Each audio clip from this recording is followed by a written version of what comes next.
دلوقتي بقى هعمل باميه على طريقه مختلفه. عايزاكم تقولوا لي ايه البلاد العربيه اللي بتعمل الباميه بالطريقه دي. هستناكم تكتبوا لي. هنحط هنا الباميه، نحط معاها بقى مكعبين ماجي وشويه ملح لحد ما تغلي وتستوي.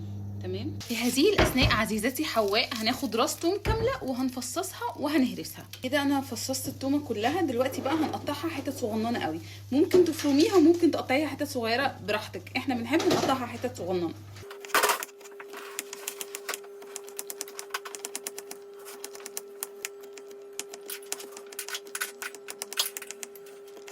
دلوقتي بقى الباميه خلاص استوت، هناخدها نضربها في الخلاط او نضربها في اي حاجه يعني. تمام.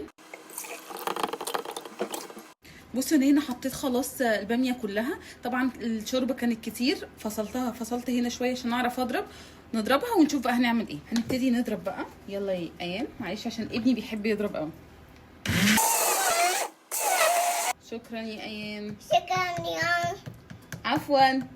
خلاص. دلوقتي بقى خلاص احنا ضربناها كلها، بقت شكلها عامل كده. هنشوف بقى الخطوه الثانيه. هنحط شويه زبده وشويه زيت بسيطين.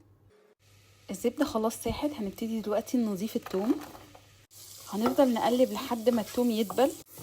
كده الثوم خلاص جاهز ان احنا نحط عليه الباميه. الباميه اهي اللي احنا فرمناها، بس طبعا تقيله جدا، احنا هنخففها بالشوربه التانية اللي معانا.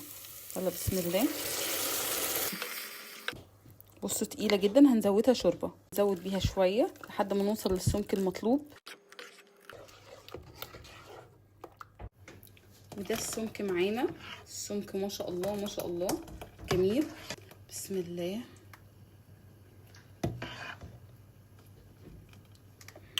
هندوق بقى. بسم الله.